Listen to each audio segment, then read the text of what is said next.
TIFU by snitching on my brother. Fuck up actually happened a few days ago, but who cares about details. To make a long and complicated story short, my older brother has been depressed and downright suicidal for months now. He's not getting better. He'd cry to me at night about how he was worthless and how I was probably better off with him dead. It was hard hearing him talk like this, put a strain on my own mental health. For months I contemplated telling my mom or his mom, but I never did up until now because he swore he would never love me or talk to me again if I did. I went along with this until a few days ago. He was crying to me as per usual, and he told me I think I'm actually going to end it. Don't worry, I'll wait till you go home with your mom, you won't have to be here for it, but yeah, I'm gonna do it. Never been more scared for someone. I didn't even know how to respond to that one. My mom came and picked me up from his house later, and I told her the whole story. My brother immediately started screaming at me, calling me all these names and slurs and saying how much he hated me.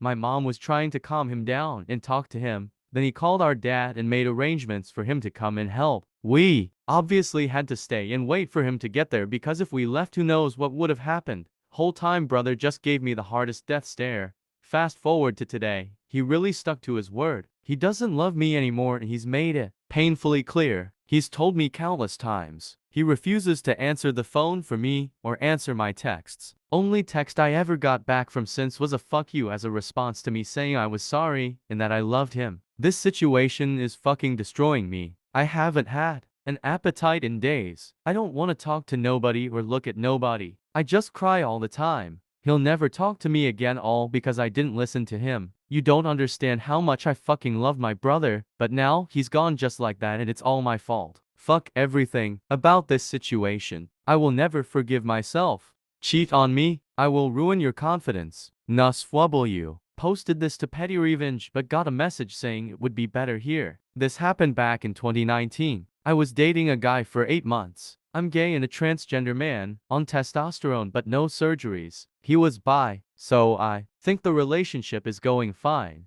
The sex was nothing to write home about and I faked the orgasms. I've learned my lesson since then. I don't do that anymore. But he was nice and we got along well. And I have a vibrator and a few bad dragons. I can survive some mess sex. Main problem was I am very kinky and he was very vanilla and anything outside of missionary was a no-go for him.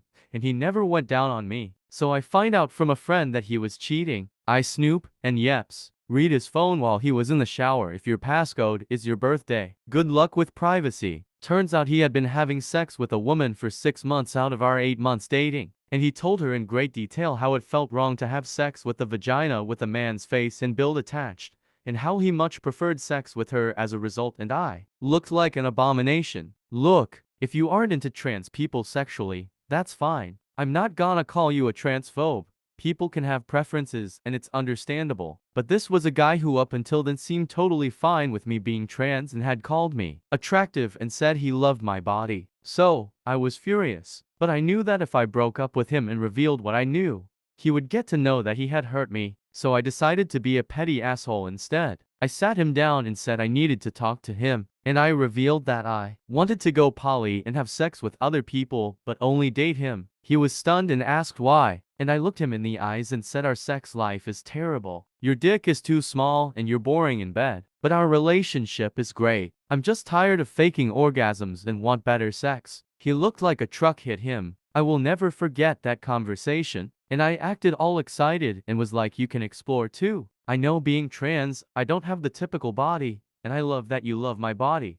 But maybe exploring would be fun for both of us. He had to agree. So I spend the next month taking full advantage of the fact that men like pussy. And I told him about all of them, in great detail, pretending that I just wanted to be open and honest. I watched him deflate more and more with every story. And I had some genuinely fantastic sex while I weeded through potential fuck buddies. It all culminated in me finding a consistent fuck buddy. And 2 months after the conversation I orchestrated the timing so that BF would get home while my FWB and I were there and I was tied up on our bed. He became an unwilling cuck. That day, my FWB knew what was going on and really rubbed it in, telling him that he didn't understand how my BF could handle us being poly, but he was happy that we were. Whole time he's fucking me and without a condom, which my BF never did. We were both tested and he was the only one I did no condom with. I checked his phone occasionally still. He stopped meeting up with her a week after the let's go poly conversation. He told her that I didn't want him as much anymore, and he had to work to get me back and needed to concentrate on our relationship. He spent the poly months trying everything: dates, long talks, making me meals,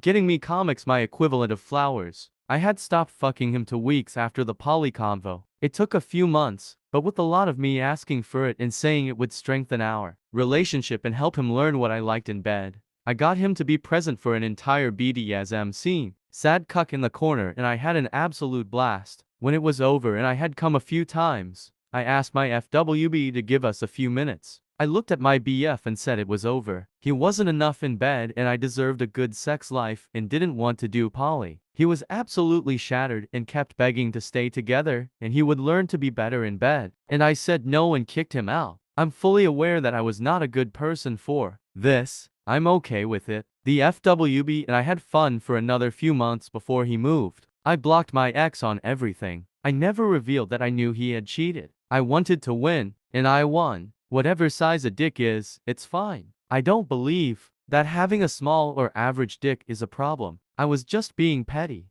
Naval officer didn't want to live with enlisted, gets fired. So this happened about 1.5 years ago, but I recently heard the news on how far my revenge went. I was a Navy enlisted service member and was stationed in Yokosuka, Japan for a few years before I got transferred back stateside. I worked in the main hospital that cared for service members and their beneficiaries. It's a small hospital so everyone knows everyone. Shortly after I left, I caught wind of a new physician officer working in the radiology department. My friends would say he's horrible to work with, but that's nothing new. However, someone saw him print a letter and he left it on his desk and took a picture of it and sent it to me. He's requesting to move from enlisted housing to officer. Edit, found out it's not a private letter. He did actually send it to housing.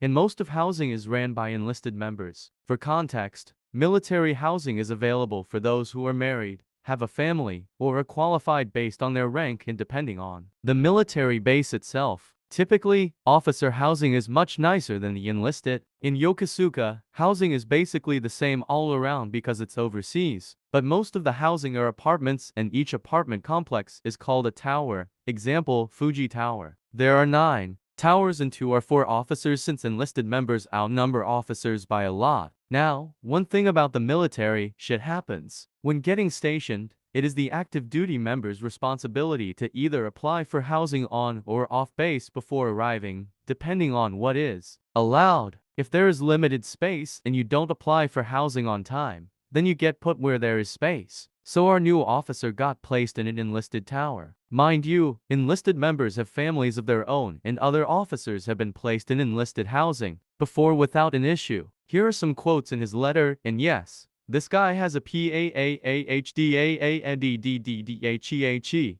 I have many valid objections to living in a building of almost all enlisted and even many lower enlisted being an officer. There is a lot of crime, violent actions, drug use and alcoholism that happen in enlisted housing. There are also sexual assaults and other perverts. I have a good-looking family, a wife and 2 daughters aged 3 and 4. They are prime targets to be victims for these enlisted deviant activities. My family should be safe in housing that is with officers. Officers are much more respectable, and these types of deviant activities are incredibly rare compared to the deviant activities of enlisted being commonplace. Other officer families will not want to visit us because our family lives on enlisted housing. My children need to make friends with other officer children. My wife needs to make friends with other officers' wives. I need to make friends with other officers. Forcing an officer to live in a large apartment building with almost all enlisted is unethical. You get the idea. So this guy basically looks down on all enlisted service members, assuming every single one are drug users,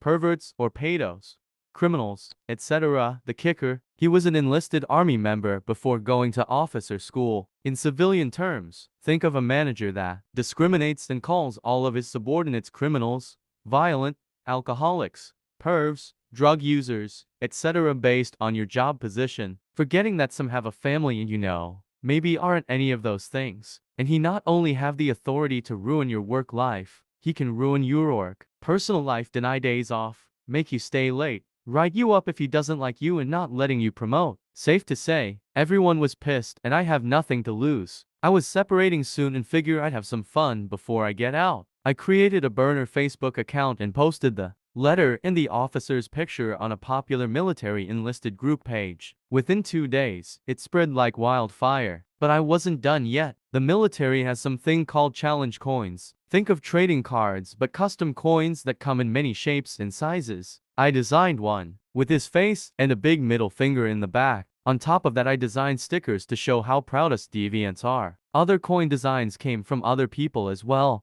but so far I think mine was more popular. I sold over 70 coins to the initial person who originally sent me the picture at a huge discounted price, so she can sell them for a profit for herself. So the officer's face is everywhere because most people keep their coins displayed on their desk. No matter where the officer went at work, he would see his face on someone's desk. And since it didn't have his name on the coin, can't officially say it's him, I sold more stateside and even some got sent to Europe. I made about $3,000 overall, which was nice. The story even got featured on the online naval newspaper and onto popular YouTube channels. And if you're military, you know the only time big military care is when it's too big to sweep under the rug. This story got the officer sent up to captain's mast, which is like Navy court. He tried to say his wife was the one that wrote the letter, but no one is buying it because her writing style is way worse. She even tried to take the fall, but no one believed her. They both ended up deleting all social media. Due to this, he got served 3 articles, which basically are his offenses. But there's more. When you're in the military, you have a deadline on how long you can be a rank. If you don't pick up, then you're kicked out. And because he's new and got served articles, he won't be up for promotion and therefore was involuntarily separated. Also, the officer program he went through pays for his PAAHDAADDDDHEHE. When the military pays for your PAAHDAADDDHEHE, you have to serve 10 years to pay them back. If you don't complete 10 years,